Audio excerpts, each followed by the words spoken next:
तो स्टूडेंट्स, जो last video हमने पॉज की थी, मतलब जो ख़त्म की थी, वो इस वाले क्वेश्चन पे ख़त्म की थी और हमने उसमें करंट निकाल दी थी। लेकिन अगर हम क्वेश्चन को ध्यान से पढ़े, इसने करंट पूछी नहीं है, तो कोई बात नहीं, हमारा एक एक्स्ट्रा क्वेश्चन हो गया। अगर करंट निकालनी पड़े तो हम निकाल सकते हैं। इसने पूछा है कि इसमें कितना वोल्टेज जा रहा है, इसकी क्या रीडिंग होगी वोल्ट मीटर की। तो बेटा, ये दोनों सेल जो है समांतर क्रम में जुड़े हैं। अगर आप चैप्टर देखेंगे जाके तो सेलों का संयोजन आपको चैप्टर मिलेगा। तो सेलों के संयोजन में आप देखेंगे तो आपको समझ में आएगा कि ये दोनों जो है समांतर क्रम में दो सेल जुड़े हैं। और इस स्थिति में जो इक्विवेलेंट होता है, जो परिणामी होता है, उसका फॉर्मूला होता है E1 R2 plus E2 R1 upon R1 plus R2। इसमें हम इसकी वैल्यू जो है पुट करेंगे। E1 हो गया हमारा, R2 हो गया 1, E2 हो गया हमारा 12, R1 हो गया 2 अपॉन 2 प्लस 1। सोल्व करेंगे 18 प्लस 24 अपॉन 3, सोल्व करेंगे 42 अपॉन 3, आंसर आ जाएगा 40 नोट। आप देखिए कि ये क्वेश्चन कितनी जल्दी सॉल्व हुआ है। तो अगर आपको फॉर्मूला पता है, आपके कंसेप्ट क्लियर हैं, तो सूत्र आपको याद होंगे और क्वेश्चन आपके जल्दी जल्दी सॉल्व हो जाएंगे। इससे नेक्स्ट क्वेश्चन लेते हैं। जो थर्ड क्वेश्चन है हमारा, उसका फोर्थ पार्ट मतलब घ, उसमें पूछा है इसने कि ज्ञात कीजिए किसी कुंडली के लिए, किसी कुंडली नहीं, इसने पूछा है इसमें धारावाही परिनालिका के लिए स्वप्रेरण गुणांक कितना होता है। तो इस तरह की धारावाही परिनालिका है। तो धारावाही परिनालिका के लिए स्वप्रेरण गुणांक पूछा है। स्वप्रेरण गुणांक का सूत्र सब बच्चे जानते हैं। ये सूत्र होता है, कौन सी चैप्टर में मिलेगा? फैराडे के विद्युत चुंबकीय प्रेरण के नियम, उस वाले चैप्टर में मिल जाएगा आपको। अब यहाँ पे N इंटू फाई होता है फ्लक्स, फ्लक्स का सूत्र होता है B इंटू A। तो ये हमारा फॉर्मूला है। अब इस फॉर्मूले में हमें B और A दो वैल्यू रखनी है। अब जो धारावाही परिनालिका है, परिनालिका के लिए जो चुंबकीय क्षेत्र होता है, चुंबकीय क्षेत्र का सूत्र होता है μ0 N इंटू आई। यहाँ पे स्मॉल n जो होता है बेटे, ये होते हैं एकांक लंबाई के फेरे।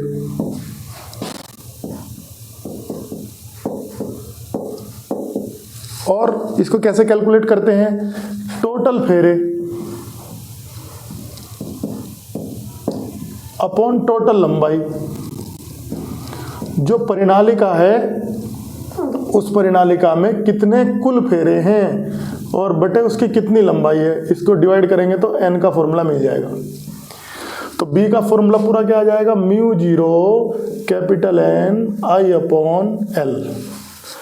तो b की जगह तो जो हमारा फॉर्मूला है, जो हमारी समीकरण 1 है, b की जगह तो ये रखेंगे हम। ए क्या भाई? ये एरिया ऑफ क्रॉस सेक्शन है, अनुप्रस्थ पृष्ठ। और आप लोग 12th में पढ़ रहे हैं, आप सबको एक जानकारी होनी चाहिए कि किसी बेलन का जो अनुप्रस्थ पृष्ठ होता है, उसका सूत्र होता है पाई आर स्क्वायर, एक साइड का। तो पाई आर स्क्वायर, इसमें एरिया लिखेंगे तो एरिया की जगह ये पुट करेंगे। तो ये मान भी हम समीकरण नंबर 1 में रखेंगे और ये मान भी, ये वाला मान भी हम समीकरण नंबर 1 में रखेंगे। तो रखो दोनों मान। तो L की वैल्यू कितनी आ जाएगी? L की वैल्यू आ जाएगी N अपॉन आई। B की जगह कितना आएगा? B की जगह μ0 N I upon L। A की जगह पाई आर स्क्वायर। अब जो वैल्यू यहाँ पे कैंसिल आउट होती है, जैसे I से I कैंसिल हो गया, कैंसिल कर देंगे, बाकी कुछ कैंसिल नहीं होगा। μ0 N square pi r square upon L। ये हमारा धारावाही परिनालिका का स्वप्रेरण गुणांक आ गया। तो देखिए कितना आसान क्वेश्चन है, कोई खास बात इसमें नहीं है। इसके बाद नेक्स्ट क्वेश्चन पे फोकस करते हैं। नेक्स्ट क्वेश्चन क्या है? जो ये धारावाही परिनालिका वाला क्वेश्चन है, इसका ऑप्शन दे रखा है हमें। क्या क्वेश्चन है देख लेते हैं। इस क्वेश्चन में हमें कहा गया है कि एक प्रत्यावर्ती धारा परिपथ में वोल्टेज और धारा के समीकरण है। क्या क्या समीकरण दिए बेटे? ईएमएफ का या वोल्टेज का समीकरण ये दिया है 220 under root sine omega t plus pi by 6। Current का समीकरण दिया है 15 under root 2 sine omega t minus pi by 6। क्या पूछा है, एक तो पूछा है कलांतर और एक पूछा है पावर लॉस के परिपथ में शक्ति क्षय कितना होगा और परिपथ का कलांतर कितना है। तो इसको हम देखते हैं कैसे याद करेंगे। तो बेटे इसकी तुलना कर लेते हैं। सूत्र हम जानते हैं E बराबर E0 sin omega t plus phi, इससे तुलना कर लेंगे। और करंट की तुलना I बराबर I0 sin omega t plus phi, इससे तुलना करेंगे। इसका कलांतर, इसकी कला फाई 1, इसकी कला फाई 2। आप देख लेंगे कि कला कितनी आ गई। पहली कला आ गई π/6 और दूसरी कला जो करंट की कला है वो आएगी -π/6। कलांतर मतलब कला में अंतर, फेज में डिफरेंस निकाल लेंगे। तो π/6 माइनस π/6 सोल्व करोगे 2π/6 और सोल्व करोगे π/3। ये हमारा पहला आंसर आ गया। दूसरा इसने पूछा पावर लॉस। पावर लॉस का फॉर्मूला होता है V0 × I0 upon 2 V0 I0 upon 2 × cos phi. यहाँ पे वैल्यू रख देंगे। V0 कितना है, V0 ये रहा 220 √2, I0 15 √2 अपॉन 2 × cos π/3। इसको आगे सोल्व कर लेंगे तो ये √2 से 2 कैंसिल हो जाएगा। 220 × 15 × cos पाई की वैल्यू 1/2 होती है। इसको पूरे को सोल्व करेंगे, आएगा 1650 वाट। ये हमारा इस वाले क्वेश्चन का आंसर आ गया। तो हमारे कुल मिला के 3 क्वेश्चन पूरे हो गए। आप वीडियो में टाइमिंग चेक कर लीजिएगा, 30 मिनट इससे पहले और लगभग 10 मिनट ये हो चुके होंगे एग्जैक्ट। तो क्योंकि मैं मोबाइल नहीं देख रहा हूँ फिलहाल, लेकिन मुझे आइडिया है इतना 10 मिनट का ये वीडियो भी हुआ होगा। अब हम इससे आगे बढ़ते हैं। क्वेश्चन नंबर हमारा 4 है, इसको टारगेट करते हैं। और जैसा कि तुम्हें बताया था कि 4 में और 5 में 5-5 पार्ट दिए हुए हैं। तो क्वेश्चन नंबर 4 देखते हैं पहले। क्वेश्चन नंबर 4 का फर्स्ट पार्ट देखते हैं पहले क्या है। इसमें इसने पूछा हमें एक समांतर प्लेट संधारित्र दिया है। समांतर प्लेट संधारित्र में इसने कॉम्बिनेशन दिया है और कॉम्बिनेशन इस तरह का है कुछ। इसने कहा है समांतर प्लेट संधारित्र की प्रत्येक प्लेट का क्षेत्रफल A तथा उनके बीच की दूरी D है। चित्र के अनुसार प्रत्येक प्लेटों के बीच K1 और K2 प्रावैद्युतांक के 2 गुटके रखे हैं। संधारित्र की धारिता ज्ञात करो। तो इसने जो टोटल एरिया है, टोटल एरिया में से A/3 एरिया में जो गुटका रखा है वो K1 प्रावैद्युतांक का है। ऊपर की प्लेट हमारी पॉजिटिव है, नीचे की प्लेट निगेटिव है। और जो बाकी का हिस्सा बचा है ये वाला, इस वाले हिस्से में जो इसने गुटका रखा है वो K2 प्रावैद्युतांक का है। और ये कितना है, ये वाला एरिया कितना बचा हुआ है 2A/3। प्लेटों के बीच की दूरी स्मॉल d है। अब पूछ रहा है कि ज्ञात करो जो ये संधारित्र बन रहा है इसकी धारिता कितनी होगी। तो आप देखिए ये हमारे पास हम ये मान सकते हैं कि 2 संधारित्र हैं, एक तो K1 वाला और एक K2 वाला। इसकी प्लस प्लेट और इसकी प्लस प्लेट दोनों की एक जगह है, माइनस प्लेट एक जगह है। तो ये कौन सा क्रम है, हम जानते हैं कि अगर प्लस और माइनस की प्लेट एक जगह हो तो ये समांतर क्रम होता है। और समांतर क्रम में जो तुल्य धारिता होती है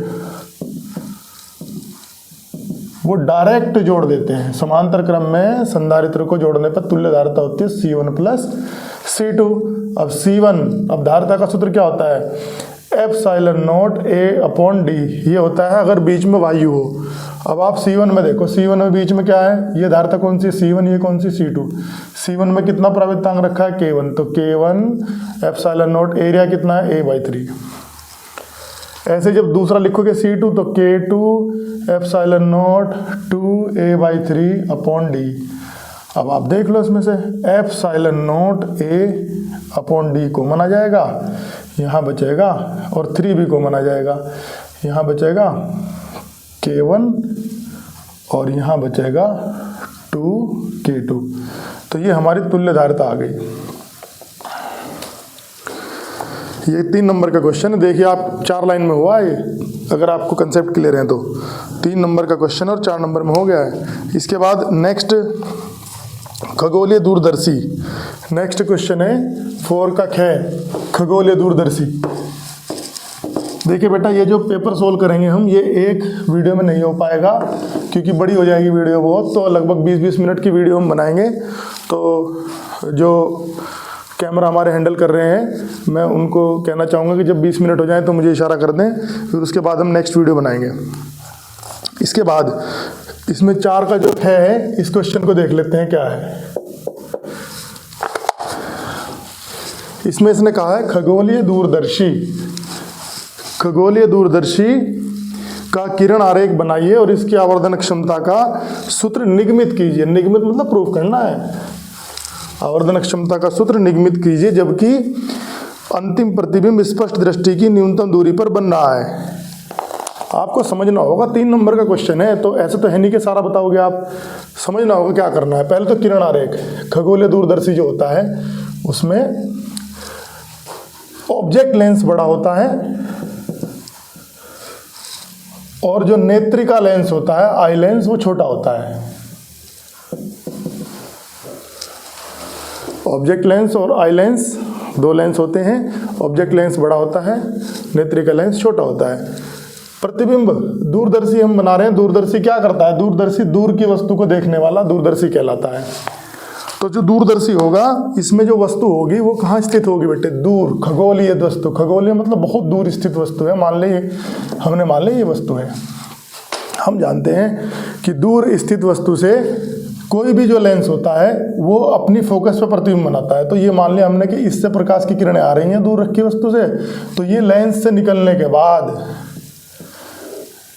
कहाँ मिलेंगी? फोकस पे मिलेंगी।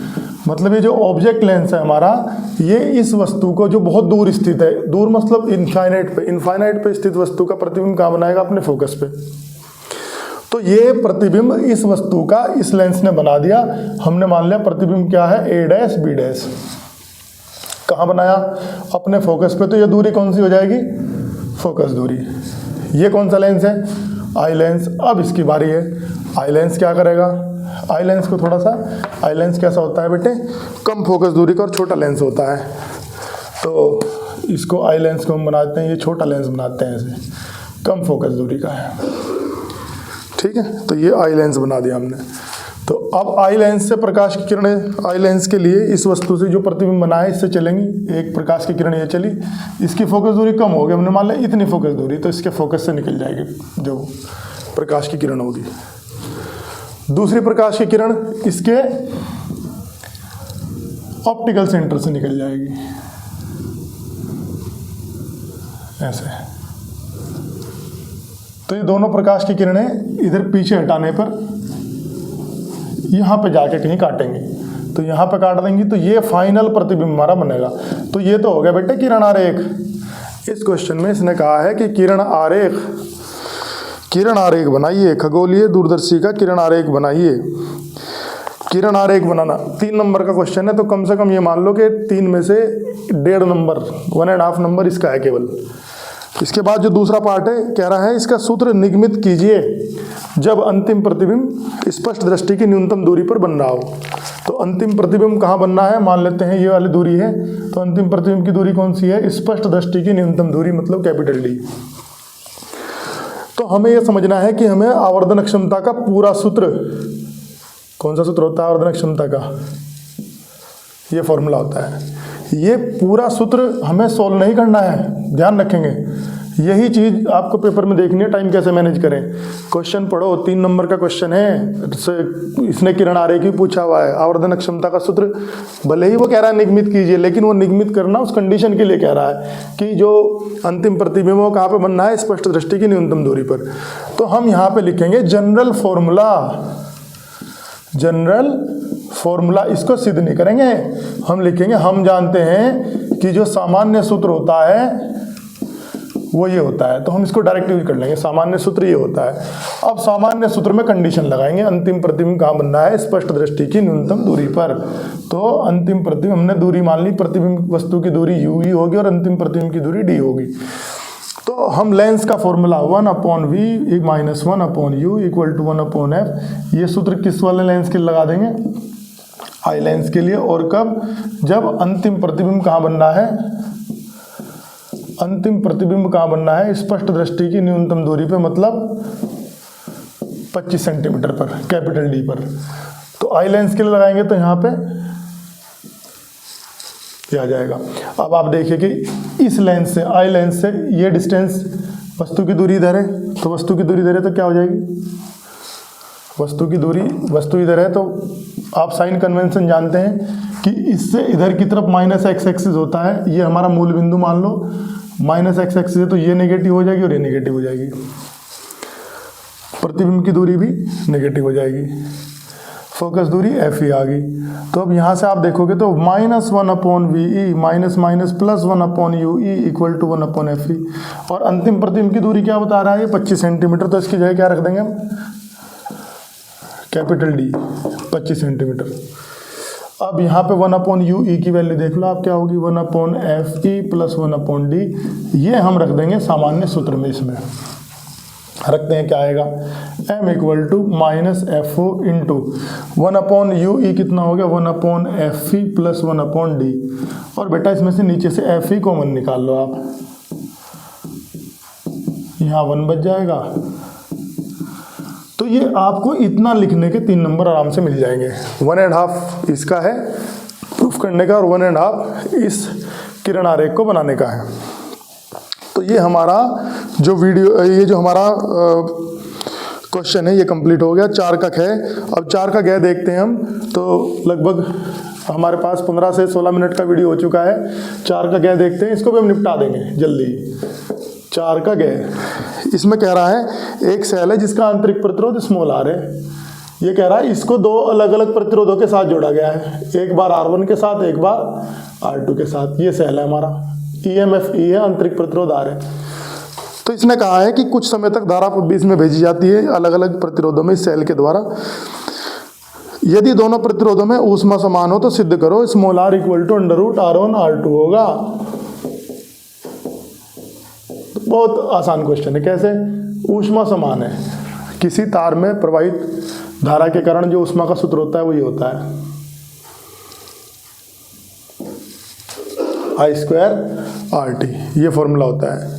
तो यहाँ पे जो ऊष्मा है हमारी, जो ऊष्मा है वो दोनों में समान है। तो समान ऊष्मा होने में क्या हो जाएगा? I², पहले वाले सेल में तुम मान लो कितनी करंट भेज रहा है? I1, प्रतिरोध कितना हो जाएगा? R1 into T.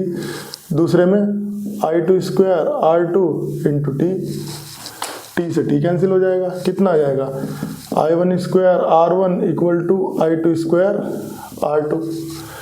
अब करना क्या है? यहाँ पे करंट का फॉर्मूला लिखो आप। किसी सेल से मिलने वाली करंट कितनी होती है? EMF अपॉन बाह्य प्रतिरोध। पहले केस में कितना है? R1, आंतरिक प्रतिरोध दोनों केस में सेम रहेगा, वही सेल है। दूसरे केस में I2 कितना हो जाएगा? इतना हो जाएगा। ये दोनों वैल्यू हम कहाँ पे रखेंगे? इस वाले इक्वेशन में। कितना आ जाएगा भाई? E upon R1 plus small r का square into R1 equal to, यहाँ कितना आ जाएगा? E upon R2 plus small r का whole square into R2। E square से E स्क्वायर कैंसिल हो जाएगा। आगे बढ़ेंगे।